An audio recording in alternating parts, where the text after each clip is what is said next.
students, let's revise the chapter life processes for your unit test. इसका हम exercise section कर लेते हैं ताकि आप लोगों का रिवीजन एक बार हो जाए, ठीक है। अदरवाइज हमने चैप्टर के सेक्शन वाइज सारे जो टॉपिक्स हैं वो बार बार कवर किए हैं और ब्लूप्रिंट के क्वेश्चन भी डिस्कस किए। सो बैक एक्सरसाइज पार्ट हम डिस्कस करते हैं जिसमें ऑलमोस्ट आपका पूरा चैप्टर रिवाइज हो जाता है। जो फर्स्ट 4 क्वेश्चन है वो मल्टीपल चॉइस क्वेश्चंस है। The kidneys in human being are a part of excretory system. Obviously there are 2 kidneys in human being or 1 pair of kidney present at dorsal side of the body, and it removes nitrogenous waste from the body in the form of urine, ठीक है। what is urine? Urine is a nitrogenous waste which is removed by kidney, consist of 90% water and other waste, ठीक है। now the xylem in the plants are responsible for to transport of water, है ना, it is the correct answer, and phloem are related with transport of food and other nutrients like amino acids and carbohydrates. Xylem are responsible for transport of water as well as water soluble minerals, है ना। ये भी एक xylem का ही part है कि water soluble minerals में minerals का ट्रांसपोर्ट ऑटोमेटिकली वाटर के साथ हो जाएगा। The autotrophic mode of nutrition requires, है ना, autotrophic nutrition means photosynthesis. It requires carbon dioxide and water, correct है, sunlight, chlorophyll, that means all of the above. Fine. The breakdown of pyruvate to give carbon dioxide, water and energy take place in respiration की glucose breakdown की reaction एक बार revise करते हैं। जब food form हो जाता है यानी जो अल्टीमेट सारा फूड है वो ग्लूकोज में कन्वर्ट हो जाता है तो ग्लूकोज एनर्जी में कन्वर्ट होता है। इसके लिए 2 स्टेप में प्रोसेस होती है, एरोबिक एनारोबिक में, दोनों में अलग अलग होती है। ग्लूकोज पहले सिंपल यानी ग्लूकोज 6 कार्बन मॉलिक्यूल है वो सिंपल फॉर्म यानी स्मॉल मॉलिक्यूल यानी पायरोवेट में ब्रेक हो जाता है, ठीक है। ये प्रोसेस होती है साइटोप्लाज्म में जो एरोबिक और एनारोबिक दोनों में कॉमन होती है, करेक्ट। तो this process occur in cytoplasm, ये तो इसका आंसर हो गया साइटोप्लाज्म, है ना। ब्रेकडाउन ऑफ पायरोवेट, अच्छा ग्लूकोज टू पायरोवेट बन गया साइटोप्लाज्म में। अब पायरोवेट से क्या बनना है, वाटर बनना है, कार्बन डाइऑक्साइड बनना है और एनर्जी बननी है, यानी पायरोवेट जो 3 कार्बन का उसका और ब्रेकडाउन होगा तो एनर्जी रिलीज होगी जो एरोबिक में 38 एटीपी होती है और एनारोबिक में 2 एटीपी होती है। वो वाला ब्रेकडाउन कहाँ होता है, तो वो ब्रेकडाउन होता है एरोबिक रेस्पिरेशन में माइटोकॉन्ड्रिया में, है ना, क्योंकि एनारोबिक में तो 3 कार्बन से 2 कार्बन वाले मॉलिक्यूल बनते हैं जैसे लैक्टिक एसिड और अल्कोहल। लेकिन इसमें पूछा है कि कार्बन डाइऑक्साइड, वाटर और एनर्जी में ब्रेकडाउन कहाँ होता है, तो वो एरोबिक रेस्पिरेशन में होता है और पायरोवेट से ये सारे जो प्रोडक्ट है ये माइटोकॉन्ड्रिया में होते हैं, बनते हैं, ठीक है। तो आपको पता ही होगा कि ये जो फर्स्ट जो साइकिल होता है, फर्स्ट जो प्रोसेस है conversion of glucose into pyruvate is known as glycolysis, ये मैंने आपको बताया है, ये कॉमन है, ठीक है। इसीलिए जो ग्लूकोज का जो चार्ट बनता है वो ऐसा बनता है ना, यहाँ पर ये चीज कॉमन होती है, यहाँ पर हम 3 पार्ट्स में डिवाइड कर देते हैं breakdown of glucose molecule explain करने के लिए। तो ये फिर यहाँ पर हम ये जो कॉमन है ग्लूकोज टू पायरोवेट बनने का प्रोसेस, ग्लूकोज टू पायरोवेट, है ना, 6 कार्बन टू 3 कार्बन, ये जो कॉमन प्रोसेस है ये साइटोप्लाज्म में होती है, इसको ग्लाइकोलाइसिस कहते हैं। और फिर उसके बाद 3 अलग अलग प्रोसेस है, एरोबिक की 1 है और एनारोबिक की 2 प्रोसेसेस हैं। तो वहाँ पर एरोबिक में 38 एटीपी और इसमें जो बताया हुआ है कार्बन डाइऑक्साइड और वाटर बनता है, और वहाँ पर एनारोबिक में लैक्टिक एसिड और कार्बन डाइऑक्साइड, दूसरे एनारोबिक में जो यीस्ट में होता है अल्कोहल और कार्बन डाइऑक्साइड, वहाँ पर 2 एटीपी रिलीज होते हैं। वो रिएक्शन माइटोकॉन्ड्रिया में नहीं होती, सिर्फ एरोबिक रेस्पिरेशन की ये वाली रिएक्शन यानी पायरोवेट का कन्वर्जन 38 एटीपी में एनर्जी में, कार्बन डाइऑक्साइड में और वाटर में, है ना, ये माइटोकॉन्ड्रिया में होता है। So the answer is mitochondria. Now how are fat digested in our bodies, where does this process take place ना. We have three main nutrients in our food: carbohydrate, fats and protein. The most complex part is to digest is fat.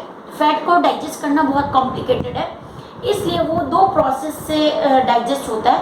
एक तो पहले जो fat के बड़े बड़े molecules हैं उनका इमल्सिफिकेशन होता है, यानी उनका छोटे छोटे ग्लोब्यूल्स में ब्रेक डाउन होता है. ठीक है, उसको इमल्सिफिकेशन कहते हैं या ग्लोबुलाइजेशन भी कह सकते हैं. इमल्सिफिकेशन करेक्ट वर्ड है. तो once fat molecule get emulsified with the help of bile, है ना, बाइल से होता है ये. और दूसरा प्रोसेस होता है digestion into fatty acid and glycerol. तो फैट्स बने ये किससे होते हैं? फैटी एसिड और ग्लिसरॉल के बने हुए होते हैं. और लास्ट में जब उनका डाइजेशन होता है तो वो वापस से फैटी एसिड और ग्लिसरॉल में ब्रेक हो जाते हैं. ठीक है, तो हम ये फर्स्ट जो आंसर है how fats are digested in our body, तो उसका आंसर हम ऐसे स्टार्ट करेंगे. Fats are digested in our body with the help of two digestive juices. One is bile juice which is secreted by liver or hepatic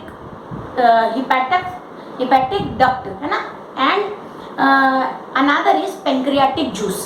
In pancreatic juice lipase is present which is responsible. Lipase is an enzyme which is responsible for digestion of fats. तो दो digestive juice हो गए, bile and pancreatic juice. Bile क्या करेगा? First bile will help to make medium alkaline so that lipase can work on fats, है ना. अगर bile पहले एसिडिक मीडियम को एल्कलाइन नहीं करेगा तो लाइपेज उस पर वर्क नहीं कर पाएगा.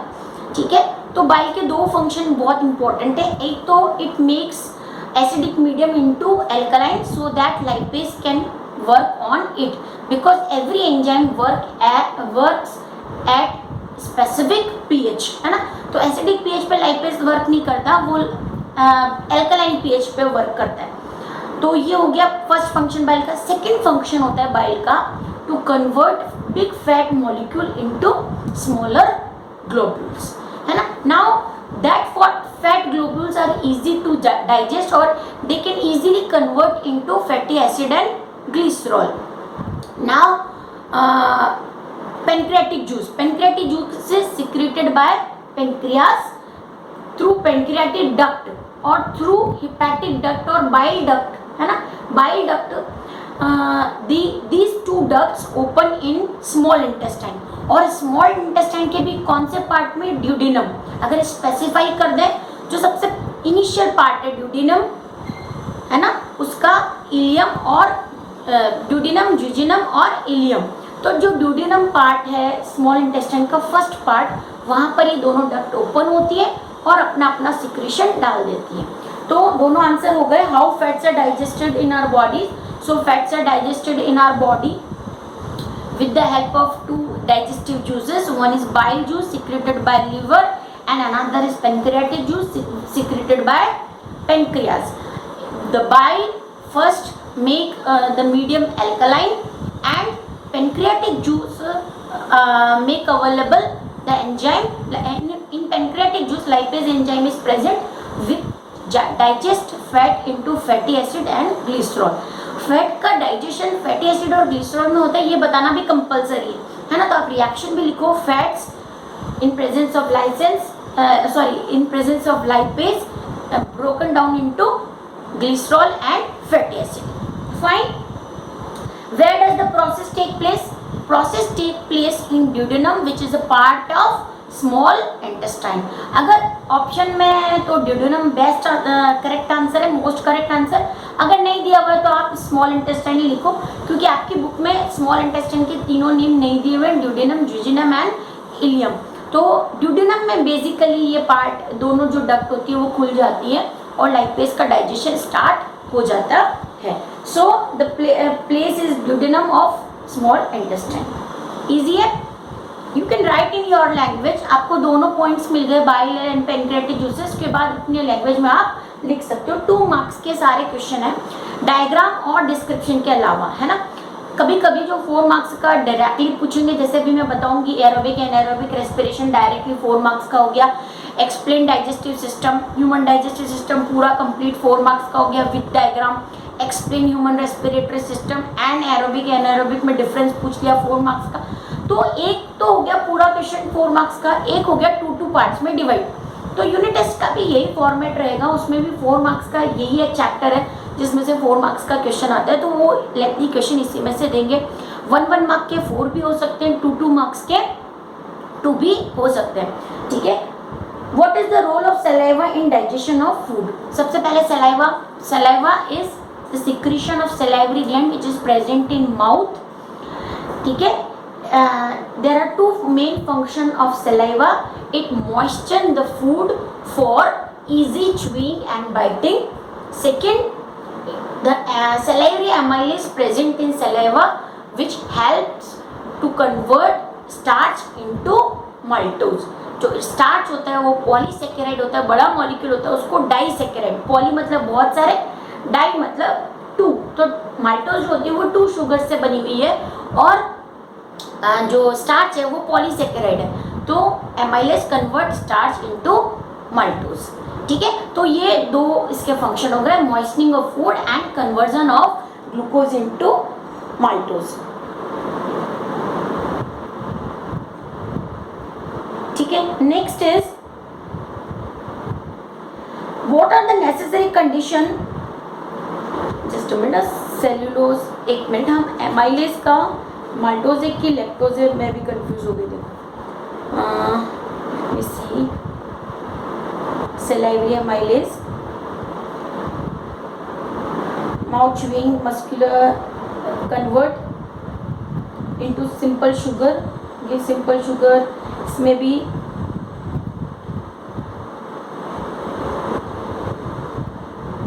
इनटू सिंपल शुगर लिखा हुआ है ना, शायद ये लैक्टोज है ना, लैक्टोज है, माल्टोज नहीं, स्टार्च इनटू लैक्टोज आएगा, ठीक है। फिर भी आप एक बार कंफर्म कर लेना, मैं खुद भी इसमें कंफ्यूज हो गई। नेक्स्ट एनीवेज, आप जैसा आपकी बुक में लिखा हुआ है सिंपल शुगर वो भी लिख सकते हो, है ना। तो it convert into starch into lactose, ठीक है। Salivary amylase convert sugar starch into lactose, okay. Now what are the necessary conditions for autotrophic nutrition and what are its byproduct? Autotrophic nutrition means photosynthesis. Necessary conditions are sunlight, जैसा अभी multiple choice वाला question था, sunlight, water, carbon dioxide and chlorophyll. आपको सबका importance भी लिखना पड़ेगा 1 line में, ठीक है। जिसमें से क्लोरोफिल का इंपॉर्टेंस है to absorb sunlight, it absorb sunlight, it is green pigment of plants, है ना। फिर उसके बाद आ जाता है sunlight which provide solar energy and plant convert into chemical energy. So these are the necessary condition and what are its by product. Photosynthesis के reaction लिखना कंपलसरी है। जब भी ऑटोट्रॉफिक न्यूट्रिशन पे कोई क्वेश्चन आएगा, फोटोसिंथेसिस के रिएक्शन लिखना कंपलसरी है। तो जब फोटोसिंथेसिस के रिएक्शन में क्या है, CO2 प्लस H2O, ऊपर एरो में लिखते हैं हम सनलाइट, नीचे chlorophyll, it gives glucose C6H12O6 and CO2 plus H2O। तो ये इसका रिएक्शन हो गया। बाई प्रोडक्ट कौन कौन से हुए, ग्लूकोज, वाटर एंड ऑक्सीजन, ठीक है। कार्बन डाइऑक्साइड तो यूज होती है ना फोटोसिंथेसिस में, तो इसके बाय प्रोडक्ट हुए glucose, water and oxygen. Now what are the difference between aerobic and anaerobic respiration? Name some organism that use anaerobic mode of respiration. Clearly book में दिया हुआ है, मैंने भी एक्सप्लेन किया आपको डिफरेंस कैसे लिखना है। एनर्जी जरूर लिखनी है बुक में, नंबर ऑफ एटीपीज नहीं लिखने, आप नहीं लिखे हुए हैं, आपको लिखने हैं। और कौन से ऑर्गेनिज्म है जो एनारोबिक करते हैं, तो bacteria, some bacteria and yeast का एग्जांपल आप इसमें दे सकते हो। So this is direct question. आपको जब भी डिफरेंस पूछे आपको कॉलम में ही करना है ना। कभी भी पैराग्राफ में ऊपर नीचे नहीं करोगे, कॉलम में हमेशा डिफरेंस करोगे। और पॉइंट्स जो डिफरेंस के अगर पूछा, जैसे इसमें गिव एनी 2-3 डिफरेंसेस नहीं पूछे, तो कभी भी नंबर नहीं लगाना। आगे 1 2 3 नंबर कभी नहीं लगाओगे, क्योंकि हो सकता है आपने 2 3 पॉइंट्स को इंक्लूड करके एक पॉइंट लिख दिया हो और कोई जो दूसरे स्टूडेंट है वो नंबर लगाते जा रहे हैं 1 to 10, तो चेकिंग करते समय ये ऐसा हो सकता है कि इतने सारे पॉइंट्स थे और इस बच्चे ने तो देखो 1 2 3 पॉइंट लिखे, जबकि आपने उन 3 पॉइंट्स में सारा आंसर कवर कर दिया है। फिर भी तो जब तक नंबर नहीं पूछते गिव एनी 2 और 3 डिफरेंसेस, तब तक हमको नंबर नहीं लिखने। So you can write this easily. How are alveoli design to maximise the exchange of gases? सबसे पहले एल्वियोलाई क्या होते हैं? These are the main site of gases exchange. They have very thin wall, है ना। अगर इनकी वॉल पतली और फ्लेक्सिबल ना हो तो गैस एक्सचेंज के टाइम, गैस अंदर बाहर जाने के टाइम क्या हो सकता है? बर्स्ट हो सकते हैं। So alveoli have very thin wall, flexible, so that gases exchange take place. Another important thing, these are well connected and richly connected with capillaries. Her alveoli fine capillary से ढका हुआ होता है, क्योंकि इसको गैसेस एक्सचेंज किसके बीच में करना है? ब्लड और खुद के बीच में। एल्वियोलाई के अंदर और बाहर क्या है? ब्लड में इनको ऑक्सीजन और कार्बन डाइऑक्साइड की सप्लाई करनी है। तो ऑक्सीजन रिच जो ब्लड है, वहाँ ऑक्सीजन जो है वो ब्लड में ये देगा और ब्लड से कार्बन डाइऑक्साइड लेगा, तो इसके लिए थिन वॉल होनी चाहिए, है ना, जो इनकी होती है। So thin and flexible walls of alveoli make it facilitate for gaseous exchange. One thing and another, it is well connected or richly connected with blood capillaries, so gaseous exchange और carbon dioxide और oxygen gas exchange take place easily. Correct है? Okay. 2 marks का question है। पहले alveoli क्या होते हैं वो बताना पड़ेगा। These are the parts और gaseous exchange unit of lungs, है ना। फिर capillaries are well connected with each alveoli, ये हो गया। Then what would be the consequences of deficiency of haemoglobin in our body? What is haemoglobin? Haemoglobin is respiratory pigment of blood which gives red colour to blood, है ना। Blood का जैसे chlorophyll का green colour होता है plants में, वैसे ही haemoglobin की वजह से रेड कलर होता है ह्यूमन ब्लड का। So it is respiratory pigment, it has good affinity with oxygen, so it combine with oxygen and form oxyhemoglobin, है ना, and it supply oxygen to all over the cells of the body. If there is a deficiency of hemoglobin, what would happen? There will be deficiency of oxygen in cell, no sufficient oxygen will supply to the cells and body. तो oxygen का deficiency हो जाएगा पूरी body में, है ना। First part, there will be deficiency of oxygen in the cells of the body. Second, it causes a disease known as anemia, है ना। हीमोग्लोबिन के डेफिशिएंसी से एक डिजीज हो जाती है जिसको एनीमिया कहते हैं। It is known as lack of blood, जिसमें ब्लड कम हो गया, इसको ऐसा बोलते हैं। The body become pale and weak, है ना, क्योंकि अगर हीमोग्लोबिन कम है तो बॉडी में ऑक्सीजन कम मिल रहा है, ऑक्सीजन कम मिल रहा है तो एनर्जी कम मिल रही, एनर्जी कम मिल रही तो पर्सन जो होता है वो वीक होता चला जाता है। So anaemic patient means which are lack of haemoglobin, है ना, and this lack of haemoglobin can cause weakness in patient. So this is the importance of hemoglobin. Oxygen supply, it affect oxygen supply in the cell. There will be deficiency of oxygen in the cells and a disease called anemia can occur in human being. Okay, next question, describe double circulation of blood in human being. So double circulation means blood circulation in heart. You can draw heart cycle, जो मैंने बनाया है वो आप heart cycle draw कर सकते हो, but use only pen. या तो पेन यूज करना है तो पेन यूज करो, ओनली पेंसिल यूज करनी है तो पेंसिल यूज करो, दोनों से मिक्स नहीं करना है उसको। आप वो जो मैंने हार्ट साइकिल बनाया है वो आप बना सकते हो, वो बहुत परफेक्ट है। और उसी को आप थोड़ा सा एक्सप्लेन कर दो, क्योंकि उस हार्ट साइकिल से ये तो पता चलता है कि कौन कहाँ जा रहा है, कैसे ब्लड जा रहा है, लेकिन डबल सर्कुलेशन क्या होता है वो नहीं। तो डबल सर्कुलेशन की डेफिनेशन लिख दी, human heart is 4 chambered, 2 auricles, 2 ventricle, ऐसा बता दिया। 2-3-4 लाइन्स लिखनी पड़ेगी और हार्ट साइकिल ड्रॉ करना पड़ेगा। सो this is double circulation. Why it is necessary? Because human body has 4 chamber or chamber of heart, and it human needs more energy than any other organism for their warm blooded body, है ना, क्योंकि हमारी body का temperature हमको maintain करना है, इसलिए हमको डबल सर्कुलेशन चाहिए. There should not be mixing of oxygenated and deoxygenated blood for maintaining body temperature. तो इसका रीजन ये है, ये ध्यान रखना है आपको, मेंटेनिंग बॉडी टेम्परेचर के लिए हम जो है डबल सर्कुलेशन हार्ट में होता है. Now the last question, sorry, what are the difference between transport of material in xylem and phloem? Both are conducting tissue. Xylem conduct water and water soluble mineral. Phloem conduct food and other nutrients. ठीक है, ये तो आपको difference पता ही है. फिर उसके बाद हमने xylem और phloem का डिफरेंस 9th में भी बहुत अच्छे से किया हुआ है. एक और डिफरेंस यहाँ पर आएगा जो 9th का, वो भी ऐड कर सकते हो. One more difference is very important.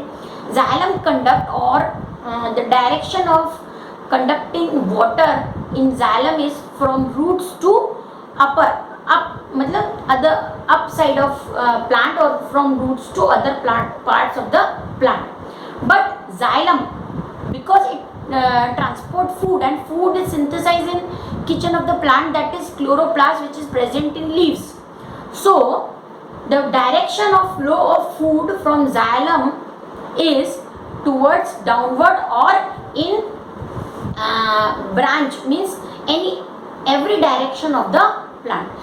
Generally क्या होगा, जाइलम जो होगा वो पानी को नीचे से ऊपर ले जाने में हेल्प करेगा, और फूड जो होगा वो लीव्स में बनता है, तो phloem will conduct this food into all direction. ठीक है, तो ये फूड का ऑल डायरेक्शन आएगा और जाइलम का from roots to other plants of the other parts of the plant आएगा. Next is compare the functioning of alveoli in lungs and nephron in kidneys with respect to their structure and function. दोनों के structure and function आपने, हमको nephron का structure थोड़ा detail में करना है, एल्वेलाई का नहीं करना है. डिटेल उसका स्ट्रक्चर इतना नहीं है. Alveoli are respiratory unit of lungs and nephrons are excretory unit of kidneys, है ना. There is a gaseous exchange take place in alveoli, whether in nephron there is a reabsorption, filtration and secretion of important minerals from nitrogenous waste. वहाँ पर जो blood है वहाँ से nitrogenous waste और important minerals और वाटर का separation होता है नेफ्रॉन के अंदर, और यहाँ पर गैसेस एक्सचेंज होता है. सो you can easily differentiate between these two in your language. Structure की बात करें तो nephron is complicated structure. It has Bowman's capsule and then coiled structure, whether alveoli is balloon like structure with thin wall, है ना. So you can describe in your language for both answers. In this way we have finished with the exercise part also. ये chapter बहुत easy है, आप इसको अपनी language में लिख सकते हो. डायग्राम पे थोड़ा फोकस करना है. अगर एग्जाम में डायग्राम पूछते हैं तो आपको डायग्राम पेंसिल से ड्रॉ करना है, अच्छे से लेबल करना है, और लिस्ट भी बना देनी है कि आपने क्या क्या लेबल किया है. This will help you to score high marks in diagram. तो उस केस में आपके डायग्राम के मार्क्स नहीं कटेंगे. डायग्राम अगर यूनिट टेस्ट में भी आपने पेन से ड्रॉ किए हैं तो मैं वहाँ पर भी आपके मार्क्स कट कर लूँगी.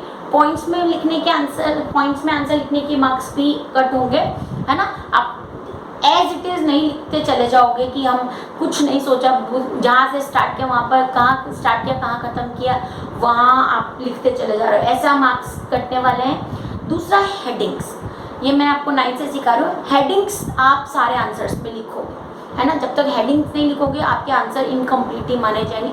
कौन सा आंसर कहाँ से स्टार्ट किया आपने, है ना, उसमें क्या हेडिंग है, आप आंसर को कौन से आंसर को डिस्क्राइब कर रहे हो, आंसर के कौन से पार्ट को डिस्क्राइब कर रहे हो. कई बार क्वेश्चन जो होते हैं वो 2 और 3 पार्ट्स में होते हैं, है ना. जैसे ये वाला एक क्वेश्चन था कि ये how are fat digested in body, where this process take place. 2 parts इस क्वेश्चन के, दोनों को आपको अलग अलग हेडिंग्स में एक्सप्लेन करना है. एटलीस्ट ये पता होना चाहिए कि आपने दोनों क्वेश्चन के आंसर लिखे हैं. So wish you all the best for your unit test. Bye.